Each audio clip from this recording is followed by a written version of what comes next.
اقرأ. بسم الله الرحمن الرحيم. الأربعون الفدانية. الشيخ العلامة محدث الأصولي محمد ياسين بن إسحاق الفداني نفعنا الله به بعلومه في الدارين آمين. حديث خامس وثلاثون من مسند حناد. أخبرنا الشيخ علي بن عبد الله الطيب الأنصاري المدني قال حدثنا محمد سعيد بن عبد الله القائي الأدبي المكي الحنفي بمكة المكرمة قال حدثنا عبد الله بن محمد كوشك الحنفي المكي الإمام بمسجد الحرام قال حدثنا الشيخ عابد بن أحمد علي السني الأنصاري المدني قال أخبرنا الوجيه المفتي سيد عبد الرحمن بن سليمان يحيى الأهدال قال أخبرنا ولدي السيد سليمان بن يحيى الأهدال قال أخبرنا الصفي سيد أحمد بن محمد شريف مقبول الأهدال قال أخبرنا خالد العلامة سيد عماد الدين يحيى بن عمر مقبول الأهدال قال أخبرنا السيد أبو بكر بن علي البطاه الأهدال قال أخبرنا السيد يوسف بن محمد البطاه الأهدال قال أخبرنا السيد طاهر بن حسين بن عبد الرحمن الأهدال قال أخبرنا الحافظ عبد الرحمن بن علي بن ديبع قال أخبرنا الحافظ محمد بن عبد الرحمن السخاوي قال أخبرنا الحافظ أبو فضال أحمد بن علي بن حجر العسقلاني قال أخبرنا صلاح محمد بن أحمد بن إبراهيم بن صلاح بن أبي عمر المقدسي قال أخبرنا أبو عبد الله الحافظ محمد بن أحمد الذهبي بدمشق قال أخبرنا بدمشق قال أخبرنا أحمد بن هبة الله قال أخبرنا أبو القاسم بن أبي سعد وغيره قالوا إن وهب بن طاهر أخبركم قال أخبرنا عبد الكريم بن هوازن الكشيري النيسابوري قال أخبرنا أحمد بن محمد قال أخبرنا أبو عيسى أبو عباس الثقفي قال أخبرنا أبو السري الحفيظ حناد بن السري قال أخبرنا عبد الله بن المبارك عن معمر الزهري عن عبد الله بن ثعلبة رضي الله عنه قال رسول الله صلى الله عليه وسلم لقتل أحد زملهم بدمائهم فإنه ليس كلم يكلم في الله إلا يأتي يوم القيامة يلمع لونه لون دم وريحه ريح المسك. حديث صحيح مخرج في مسند حناد بن السري وفوائد ابن المبارك ورواه النسائي في المجتبى عن حناد وكلم بفتح فسكون الجرح والمراد به العضو الجريح. نعم. بسم الله الرحمن الرحيم. الحمد لله والصلاة والسلام على سيدنا رسول الله محمد بن عبد الله وعلى آله وصحبه ومن والاه.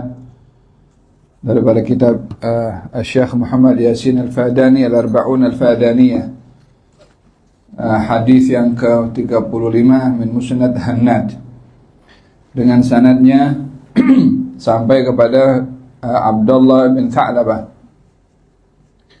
radhiyallahu anhu qala Rasulullah sallallahu alaihi wa alihi wa sallam liqatla Uhud. Baginda Rasulullah sallallahu alaihi wasallam bersabda mengenai para syuhada Uhud, yakni para sahabat-sahabat Nabi yang gugur dalam peperangan Uhud. Zammiluhum bidimaihim, selimutilah mereka dengan darah-darah mereka, maknanya kuburkan mereka sekali dengan darah-darah mereka. Karena sesungguhnya fa innahu laisa kalmun yuklamu fillah, tidak ada luka yang terluka di jalan Allah illa ya'ti yaumil qiyamah, melainkan luka itu nanti di hari kiamat yadma launuhu launud dam, luka itu tetap akan mengeluarkan darah yang warnanya warna darah, yaitu merah. Wa rihuhu rihul miski, namun baunya adalah bau wangi seperti minyak kasturi. Hadis ini berbicara berkenaan dengan kemuliaan mati syahid dan fadilah serta ketinggian darjat orang-orang yang syahid di jalan Allah Subhanahu wa taala. Seperti kita bahaskan pada beberapa waktu yang lalu berkenaan dengan kedudukan para syuhada ahya'un inda rabbihim yurzaqun. Mereka hidup di sisi Tuhan mereka mendapatkan rezeki. Farihina bima atahumullah min fadlih. Mereka gembira dengan apa yang diberikan oleh Allah daripada kurniaan Allah. Di antara kurniaan Allah yang diberikan para syuhada yang tidak ada pada yang lainnya, walaupun sama-sama berada di alam barzakh, adalah Allah Subhanahu wa taala meletakkan ruh mereka dalam burung untuk terbang di surga, walaupun belum memasuki surga lagi. Dan para syuhada dapat memberikan syafaat kepada 70 orang daripada keluarganya, termasuk daripada mereka yang akan masuk surga tanpa hisab. Kemuliaan-kemuliaan ini diberikan kepada para syuhada. Di antaranya adalah pada hadis yang kita bahas hari ini. Baginda Rasulullah SAW menghadiri peperangan Uhud bersama dengan kaum muslimin, dan itu adalah peperangan kedua yang terjadi dan termasuk peperangan yang besar. Peperangan pertama adalah peperangan Badar, berlaku pada bulan Ramadan tahun kedua daripada hijrahnya Rasulullah, yakni selepas hijrah masuk tahun yang kedua berlaku peperangan Badar. Kewajiban berperang atau berjihad juga pada tahun kedua, yakni lebih kurang mungkin ayat jihad turun sebelum Ramadan, dan jihad pertama berlaku pada bulan Ramadan, yaitu peperangan Badar. Peperangan Uhud sebagai tindak balas daripada kaum musyrikin yang kalah dalam peperangan Badar. Mereka menghimpunkan segala kekayaan yang mereka ada untuk mendanai atau memberi sponsor kepada para orang-orang yang dibayar untuk ikut dalam perang bersama dengan kaum musyrikin untuk membalas dendam kepada kaum muslimin atas kekalahan kaum musyrikin dalam perang Badar. Maka kekuatan kaum musyrikin pada peperangan Uhud jauh lebih besar berbandingkan kekuatan mereka di perang Badar, disebabkan oleh karena mereka menggunakan segala kekuatan harta benda mereka untuk mempersiapkan ketenteraan. Ketika itu lebih kurang ada 3.000 tentera yang dihantar oleh kaum musyrikin, dan kaum muslimin waktu itu lebih kurang ada 1.000. Jumlah kaum muslimin 1.000 ini termasuk kaum munafikin yang pada akhirnya mereka berkhianat dan meninggalkan tentera kaum muslimin lebih kurang 300 orang yang mereka kembali ke kota Madinah dan tidak join dengan kaum muslimin dalam peperangan Uhud. Jadi jumlah kaum muslimin waktu itu hanya lebih kurang 700 orang. Jadi dari segi jumlah tidak seimbang, dari segi persenjataan tidak seimbang. Namun seperti kita sudah bahaskan beberapa kali, bahwasanya dalam berjihad ini mempunyai dua tujuan. Yang satu adalah menang dalam perang untuk menegakkan kebenaran, atau mati syahid untuk memperjuangkan kebenaran. Kedua-dua ini adalah perkara yang baik. Mati syahid dalam perang satu hal yang baik, menang dalam perang pun juga hal yang baik, disebabkan oleh kerana mentaati perintah Allah Subhanahu wa taala, baik menang atau gugur syahid. Jadi bagi kaum muslimin dalam berjihad tak ada istilah kalah. Yang ada dua keadaan tadi. Jadi walaupun gugur, dia bukan sia-sia seperti itu, dia syahid di jalan Allah Ta'ala. Nah, Jumlah kaum muslimin yang gugur syahid pada peperangan Uhud lebih kurang ada 70 orang. Lebih kurang ada 70 orang yang gugur syahid, termasuk Sayyidina Hamzah bin Abdul Muttalib. Dalam dalam Al-Qur'anul Karim ada diceritakan hatta idza ra'au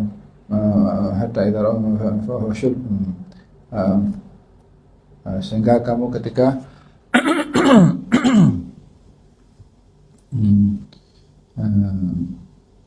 dalam Quranul Karim min ba'di ma asabahumul qarah, telah menimpa kepada kamu apa yang juga menimpa kepada mereka, yakni kepada kaum musyrikin dalam peperangan Badar. Kaum musyrikin kalah, lebih kurang ada 70 orang yang gugur atau yang mati dalam perang, dan 70 orang yang kena tawanan. La qablu in asabatkum qad asabtum mithlaiha qultum anna hadha qul huwa min indi anfusikum tus'iduna wa la taluna ala ahad minkum min ba'di ma asabahumul garah. Apa itu ayatnya? Min ba'di ma asabahumul garah.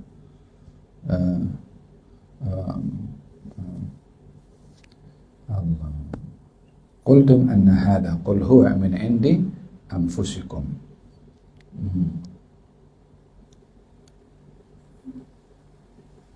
Ala min ba'di ma asabahumul qarhu hal minkum hafidhul Quran.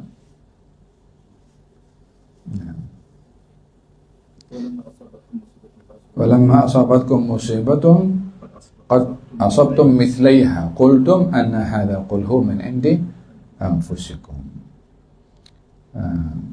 Ayat ini menggambarkan tentang perbandingan antara perang Badar dengan peperangan Uhud. Peperangan Badar kaum muslimin gugur 13 orang, kaum musyrikin 70 orang. Kemudian kaum muslimin berjaya melawan 70 orang. Dalam peperangan Uhud kaum muslimin gugur 70 orang, tapi tak ada yang kena tawan.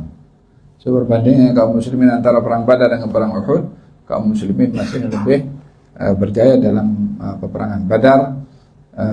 Kekalahan yang dialami oleh kaum muslimin pada peperangan Uhud tidak sebesar kekalahan yang dialami oleh kaum musyrikin dalam peperangan Badar. Baginda Rasulullah SAW bersabda kepada qatla Uhud, kepada beberapa orang yang gugur syahid dalam peperangan Uhud, katanya zammiluhum bidimaihim, katanya kuburkan mereka atau kuburkan mereka dengan darah-darah mereka. Yakni difahami dalam hadis ini bahwasanya orang yang mati syahid tidak boleh dimandikan. Karena kalau dimandikan maka darahnya akan hilang. Kenapa tidak boleh dimandikan? Disebabkan oleh karena darah itu akan menjadi saksi di hari kiamat. Kenapa tidak boleh dimandikan? Karena ia dan tidak disolatkan. Tidak disolatkan. Kenapa tidak disolatkan? Disebabkan oleh karena sudah diampunkan. Sementara solat jenazah untuk mendapatkan ampun dari Allah kepada si mati. Orang mati syahid sudah diampunkan dulu oleh Allah Subhanahu wa taala. Maka tidak disolatkan dengan solat jenazah. Katanya zamiluhum bidimaihim. Waktu itu baginda Rasulullah sallallahu alaihi wasallam menguburkan kadang-kadang dalam beberapa liang lahat ada lebih daripada seorang. Bila ingin dikebumikan ditanya, siapa di antara dua jenazah ini yang lebih banyak hafal Quran? Bila ditunjuk, maka yang ditunjuk hafal Quran itu diturunkan terlebih dahulu sebagai penghormatan kepada ahli Al-Quranul Karim. Kemudian baginda Rasulullah SAW ketika menguburkan jenazah Mus'ab bin Umair yang juga gugur dalam peperangan Uhud, dan beliau adalah dikenali dengan Qari'ul Madinah. Qari'ul Madinah, duta pertama yang dihantar oleh Nabi ke Madinah untuk mengajarkan Al-Quranul Karim. Beliau juga termasuk yang gugur syahid dalam peperangan Uhud. Ketika dikebumikan, kain yang dipakainya itu kalau ditutup kakinya nampak kepalanya, kalau wajahnya, kalau ditutup wajahnya nampak kakinya. Maka Nabi bersabda, tutup wajahnya dan kakinya tutup dengan dedaunan idkhir. Ada dedaunan yang tumbuh di sekitar tanah Uhud, diambil daripada dedaunan itu untuk menutup kakinya. Seakan-akan ia adalah bahagian daripada kain kafan yang menutup jasad para syuhada ketika dikebumikan. Sehingga sebagian daripada mereka setelah 40 tahun daripada peristiwa peperangan Uhud, ketika berlaku banjir dan jenazah para syuhada waktu itu muncul balik karena banjir itu membawa pasir bersama dengan air, sehingga kubur-kubur yang awalnya menjadi tempat menyimpan jenazah para syuhada Uhud mulai berkurang tanahnya, sehingga jasad-jasad mereka muncul di permukaan bumi. Ketika muncul di permukaan bumi, didapati mereka seakan-akan baru dikebumikan 40 tahun. Tak berubah. Bukan hanya jasadnya, tapi pakaiannya pun juga kekal macam itu. Lekat pada jasadnya para syuhada, sudah tidak berubah segala-galanya. Bahkan di antara mereka ada yang sedang meletakkan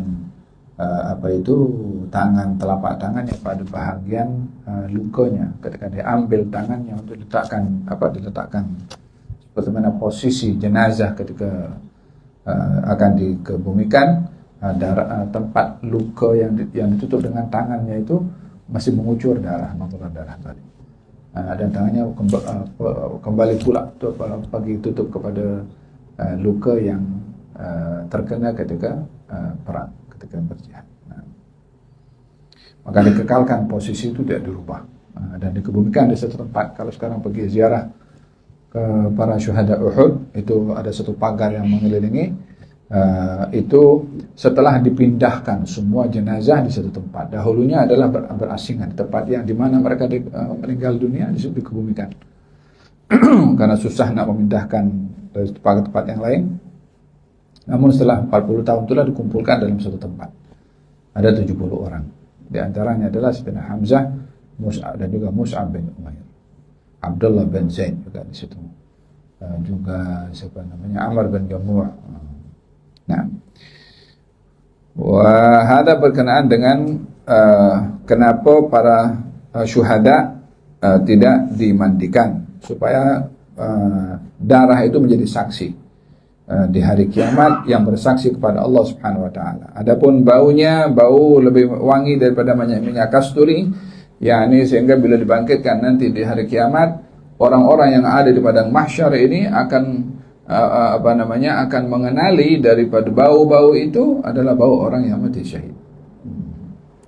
Bangkitkan nanti dalam keadaan ada darah pada lukanya, itu tetap mengeluarkan darah, baunya lebih wangi daripada minyak kasturi, yakni yang dapat dihidup oleh semua yang berada di padang mahsyar pada waktu itu, oleh mereka yang berada di padang mahsyar, untuk memberitahukan kedudukan orang-orang yang mati syahid. Kalau hadis tidak ada satu luka yang terluka di jalan Allah, melainkan luka itu nanti di hari kiamat akan menjadi saksi. Warnanya warna merah, namun baunya adalah lebih wangi daripada minyak kasturi. اقرأ. الحديث الثالث والثلاثون من مسند مطيان. أنبأنا شيخ محمد بن إبراهيم بن علي الحميدي الأزهري إجازة من مصر قال حدثنا المسند معمر محمد بن أحمد الخضري الدمياطي قال حدثنا السيد محمد بن أحمد الدمنهوري الحسيني قال أخبرنا سيد أبو الفيض محمد مرتضى بن محمد الزبيدي الواسطي قال حدثنا محمد بن عبد الله الطيب المغربي الفاسي المدني قال حدثنا أبو سعادة محمد بن عبد القادر الإدريسي الفاسي قال حدثنا محمد بن أحمد المغربي الفاسي المالكي قال حدثنا أبو عبد الله محمد بن قاسم القيسي الشهير بالقصار قال حدثنا أبو عبد الله محمد بن عبد الرحمن اليسيتاني قال حدثنا محمد بن عبد الرحمن الحطاب المصري المالكي قال حدثنا محمد بن عبد الرحمن بن محمد بن أبي بكر بن عثمان بن محمد السخاوي القاهري الشافعي قال حدثنا أبو عبد الله محمد بن عبد الله العدوي المصري قال حدثنا أبو علي محمد بن أحمد المهدي الإسكندري المصري قال حدثنا أبو عبد الله محمد بن أبي بكر بن عثمان بن شرف الأنصاري حرف بن رزين الحلبي قال حدثنا الحافظ أبو القاسم زكي الدين محمد بن يوسف زكي الدين محمد بن يوسف البغدادي الإشبيلي قال حدثنا محمد بن أبي الحسين علي بن أحمد الصوفي القرطبي قال حدثنا محمد بن عبد الله بن محمود الطائي قال حدثنا الحافظ أبو عبد الله محمد بن عبد الوهاب الدقاق قال حدثنا محمد بن علي الكراني الشرابي قال حدثنا الحافظ محمد بن إسحاق بن يحيى بن منده الأصبهاني العبدي قال حدثنا الحافظ أبو منصور محمد بن محمد البارودي كاتب الواتدي قال حدثنا الحافظ أبو عبد الله محمد بن عبد الله الحضرمي الملقب بمطيان قال حدثنا الحافظ أبو بكر محمد بن عبد الله بن مثنى البغدادي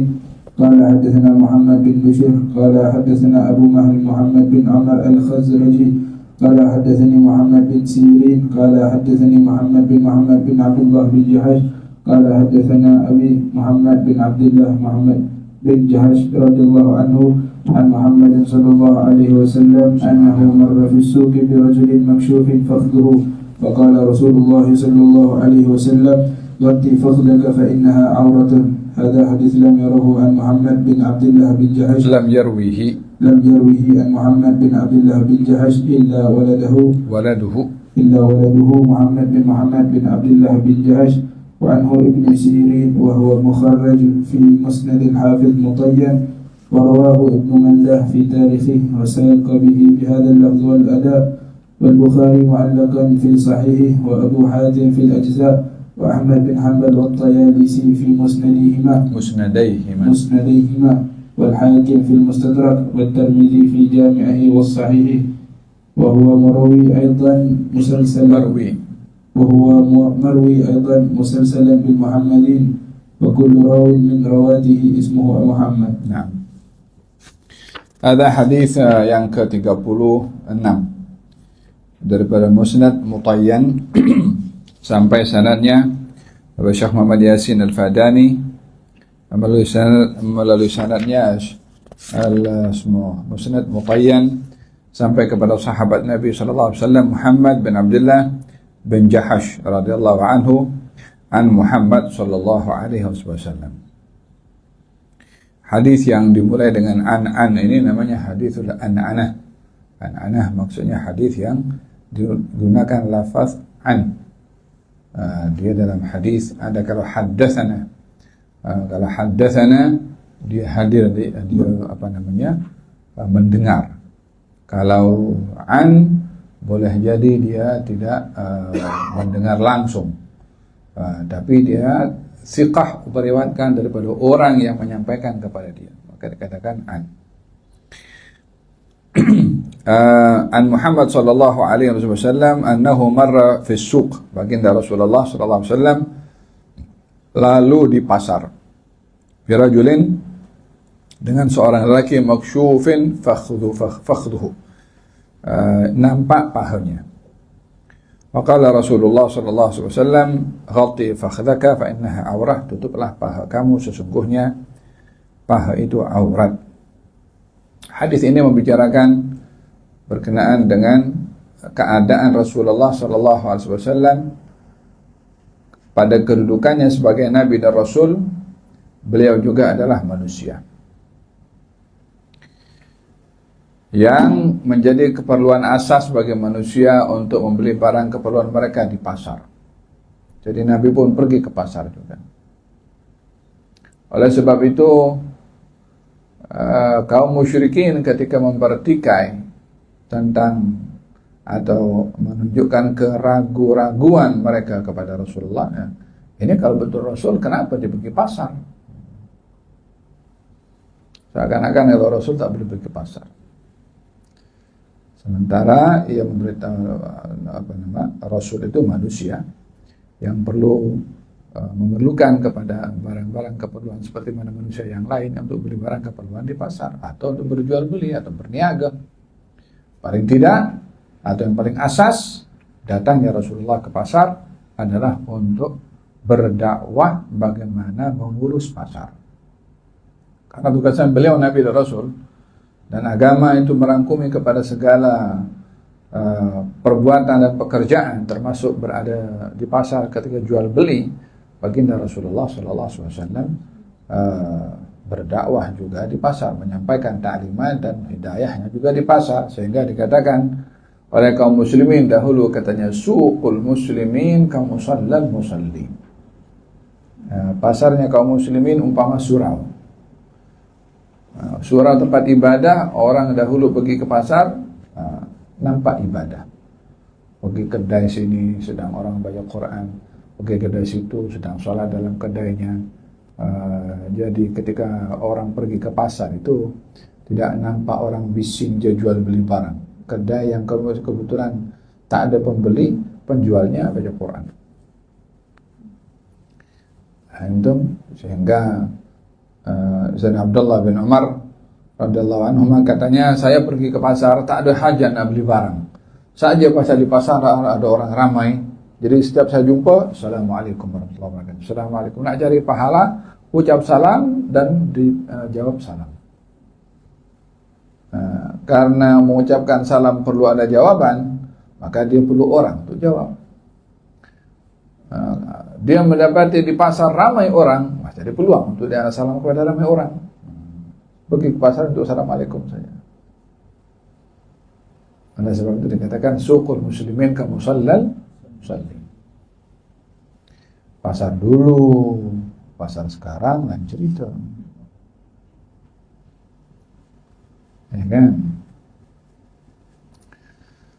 Wa baginda Rasulullah SAW sampai dikatakan dalam hadis, katanya, ahabul bilad ilallahi masajiduha wa abghadul bilad ilallahi aswaquha. Tempat yang paling disenangi oleh Allah di atas muka bumi, masjid. Tempat yang paling tidak disenangi oleh Allah di atas muka bumi, pasar. Walaupun keperluan asasnya ada di pasar. Apa sebabnya? Karena banyak penipuan di pasar. Banyak yang tak betul di pasar. Satu hari baginda Rasulullah pergi ke pasar, nampak ada orang jual kurma. Kemudian baginda Rasulullah SAW nampak kurma itu ada yang basah dan ada yang kering. Yang basah disimpan di dalam, yang kering nampak di luar. Maka Nabi ambil kurma yang ada di dalam, yang basah diambil, dikeluarkan oleh Nabi SAW. Dan kenapa ini? Ya Rasulullah, ashabahul matar, kena hujan. Kata Nabi, kenapa yang basah tidak kamu tunjukkan? Supaya pembeli itu sedar kalau korma yang dibeli itu korma yang basah. Karena dalam timbangan, korma yang basah itu lebih berat daripada korma yang kering. Tambah dengan beratnya air itu. Jadi kalau sekilo korma basah, iyo boleh jadi lebih berat daripada korma yang kering. Jadi ada unsur penipuan. Kenapa kamu tidak tunjuk sehingga korma yang basah itu dinampak, ditimbang 1 kilo, itu timbangan kormanya dengan basahnya. Kalau kering mungkin kurang daripada 1 kilo. Jadi dengan begitu pembeli dirugikan. Tapi kalau pembeli nampak korma itu basah, ditimbang di situ, sudah sadarlah. Katanya, man ghasyana falaisa minna. Siapa orang menipu bukan golongan daripada kami, kata Rasulullah SAW. Jadi bila menjual barang, hendaklah dia jujur dalam jual barangnya. Nah, jual kereta ini full spec, full spec, atau dia katanya original semua, padahal semuanya palsu. Nah, at-tajir al-amin as-saduq ma'a syuhada yaumil qiyamah. Orang yang berniaga, jujur, amanah, maka dia nanti di hari kiamat akan dihimpunkan dengan para syuhada. Nah, ada berkenaan dengan keberadaan Rasulullah di pasar, ya, keperluan untuk sebagai manusia yang ada keperluan pembelian barangan. Yang kedua adalah untuk berdakwah di pasar, mengatur sistem jual beli, jujur, amanah, dan juga memberitahukan tata tertib. Bahkan idea ketika Nabi pergi hijrah ke Madinah, salah satu yang dicetuskan oleh Nabi, yang dilakukan oleh Nabi, membangun pasar. Bangun masjid, iya. Mempersaudarakan kaum muslimin antara muhajir dan ansar, iya. Buat piagam Madinah, iya. Yang keempat, buat pasar. Sini adalah concernnya Nabi kepada perekonomian, supaya apa kata orang itu, kalau beli barang produk sendiri kan, so itu idea itu sudah ada pada zaman Nabi Muhammad SAW untuk membeli barangan daripada kaum muslimin. Tak boleh kau beli daripada orang kafir? Boleh. Tapi kalau orang jual orang Islam, alangkah baiknya. Paham? Kemudian Nabi nampak ada seorang di pasar yang nampak aurat atau pahanya. Maka Nabi mengatakan, "Fulan, tutuplah paha kamu, sesungguhnya paha itu aurat." Dalam mazhab Imam Syafi'i, aurat laki-laki itu daripada pusar sampai ke lutut. Pada hakikatnya pusar bukan bahagian daripada aurat, dan lutut pun juga bukan. Tetapi oleh kerana antara pusar dengan lutut itu aurat dan tidak sempurna kecuali dengan menutup pusar dan lutut, maka pusar dan lutut kena tutup. Tujuannya untuk menutup di antara pusar dengan lutut. Ma la yatimmul wajib illa bihi fahuwa wajib. Perkara yang wajib, yang tak boleh dilakukan kecuali dengan sesuatu yang tidak wajib, maka yang tidak wajib itu akan jadi wajib, karena untuk menjaga yang wajib. Pusar bukan aurat, lutut bukan aurat. Macam mana nak tutup antara keduanya kalau pusar dengan lutut tak ditutup? Maka menutup pusarnya wajib, menutup auratnya pun juga wajib. Paham dong? Jadi dalam hal ini kita kena berhati, kalau wudu angkat kain pelekat, jangan tinggi-tinggi sampai di atas lutut. Main bola sepak, apa saja olahraga yang kita nak, tak boleh ke olahraga. Boleh, yang tak boleh buka aurat. Perempuan tak boleh ke olahraga berenang. Boleh, yang penting tutup aurat. Tapi baju renang perempuan itu macam mana? Kan nampak juga bentuk tubuh badan. Kalau begitu, cari hari yang berenang khusus untuk perempuan saja. Special for ladies. Kan beli air untuk perempuan ada, ya kan? Untuk queue di tempat-tempat itu untuk perempuan ada. Untuk layan customer laki dengan perempuan di setengah tempat ada. Kenapa dalam swimming pool tak ada? Takkan itu yang boleh dipisahkan hanya bilik air saja. Ya kan, sama-sama ada airnya. Ini bilik air, ini kolam air. Hanya kita mau atau tidak, itu saja. Nah, beberapa tempat macam dulu masa belajar ke university, ada hari-hari tertentu khas untuk perempuan berenang. Silakan mau berenang. Kenapa? Perempuan tak boleh berenang, jangan nampak aurat. Iya, kalau ada laki-laki. Mana khas untuk perempuan? Biarlah dia berenang juga, takkan laki-laki juga yang akan berenang. Nak main olahraga apakah itu, bola voli ke apa itu, boleh tak main perempuan? Boleh, tapi khusus untuk perempuan juga. Kalau ada penonton bagaimana? Boleh bagi penonton perempuan. Tak boleh. Tak boleh. Kenapa tak boleh? Haram ke? Yang penting syariat kena dijaga.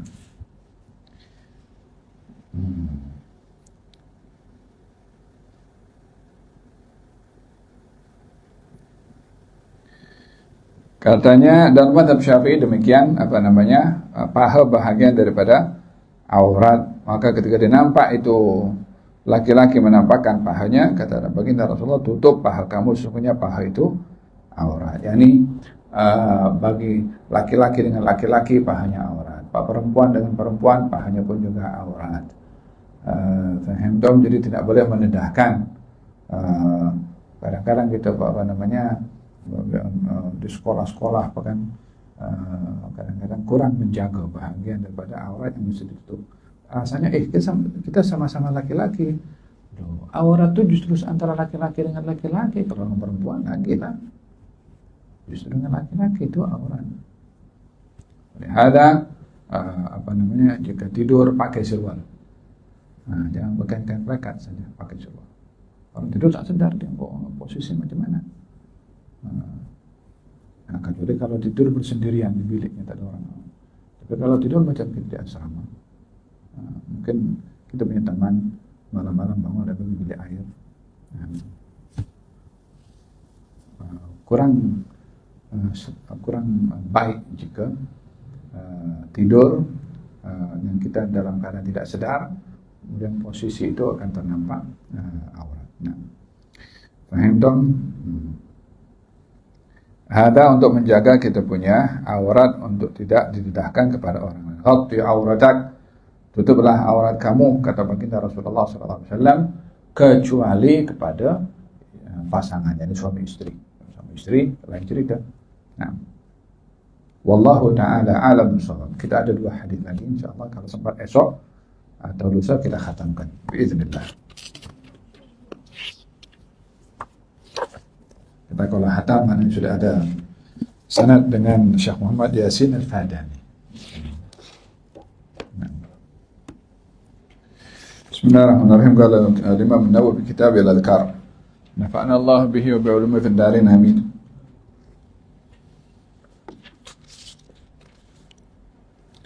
وروينا في صحيحيهما أن أنس رضي الله عنه قال صبح النبي صلى الله عليه وسلم خيبر فلما رأوه قالوا محمد والخميس فلجأوا إلى الحصن فرفع النبي صلى الله عليه وسلم يديه فقال الله أكبر خربت خيبر إنا إذا نزلنا بساحة قوم فساء صباح المنذرين.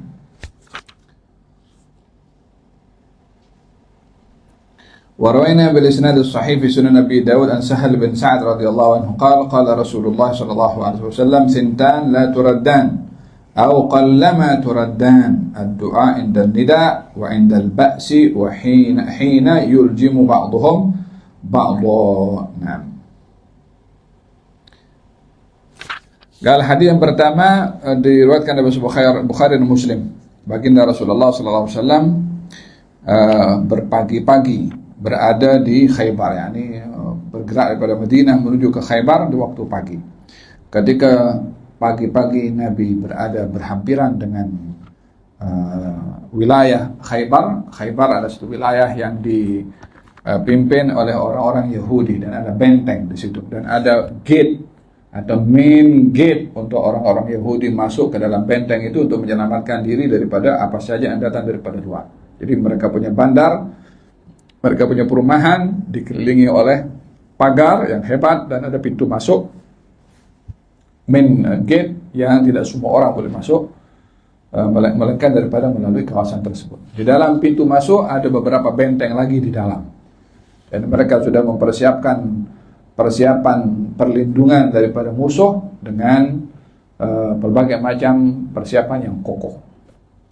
Ketika pagi-pagi itu mereka keluar dengan membawa al-fas, yakni kapak untuk mereka potong kayu dan mencari rezeki. Keluar daripada main gate benteng orang-orang Yahudi, nampak daripada jauh baginda Rasulullah SAW bersama dengan kaum muslimin yang bersedia untuk melangsungkan peperangan. Maka mereka berteriak, Muhammadun wal khamis, Muhammadun wal khamis. Katanya al-khamis yang dimaksudkan adalah tentera. Muhammad datang dengan tentera, maka mereka semua berlari masuk lagi ke benteng mereka dan bersembunyi dalam benteng untuk mengelak daripada berhadapan langsung dalam peperangan. Berlakulah peperangan waktu saling melemparkan panah dan sebagainya yang berakhir dengan kemenangan di mana baginda Rasulullah SAW menyerahkan bendera kepada Sayyidina Ali bin Abi Thalib untuk dapat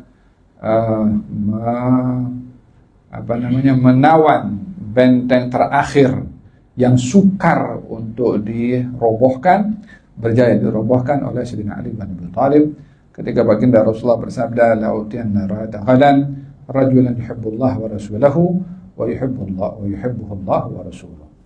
Aku akan beri bendera esok kepada seorang yang cinta Allah dan Rasulnya, dicintai oleh Allah dan Rasulnya.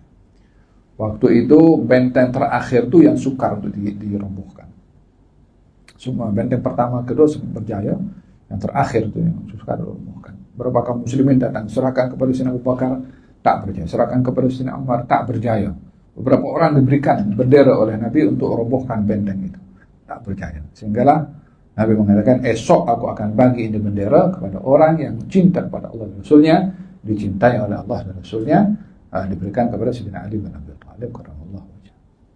Di sini kita memahami bahwasanya dalam berjihad, tentu kaum muslimin mesti ada pegangan cinta Allah dan cinta Rasulnya.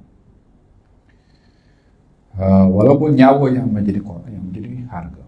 Nah, itu menjadi sebab pertolongan dari Allah Subhanahu wa taala. Keesokan harinya ketika bendera itu diserahkan kepada Sayyidina Ali berjaya untuk merobohkan benteng terakhir di Khaybar.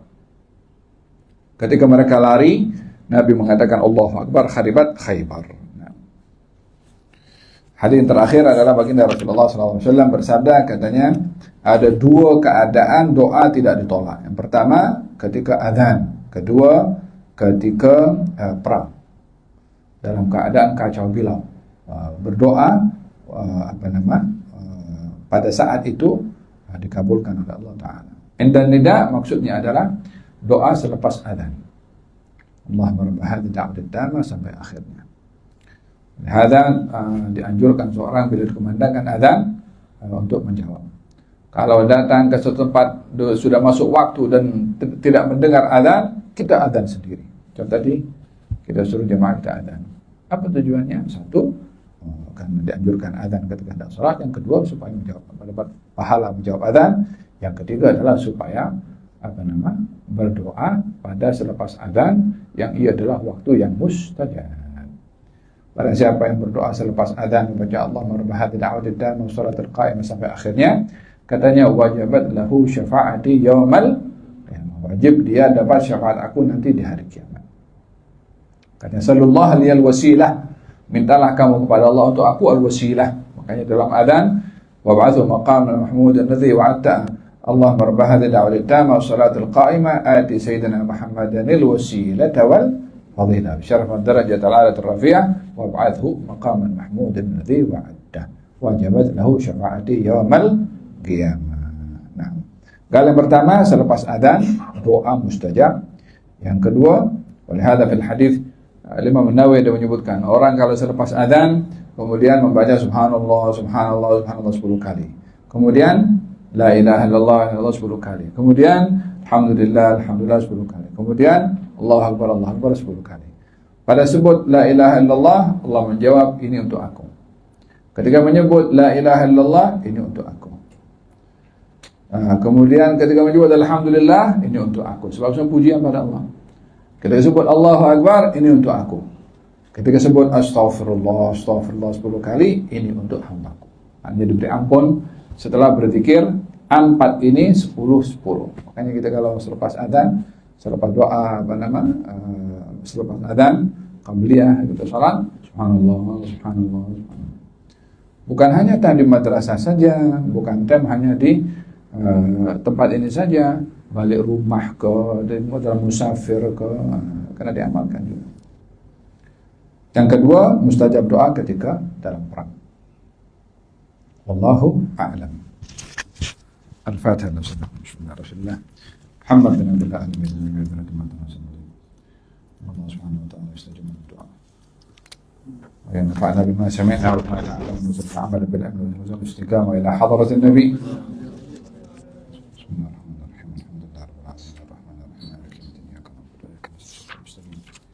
صراط الذين أنعمت عليهم غير المغضوب عليهم ولا الضالين اللهم صل وسلم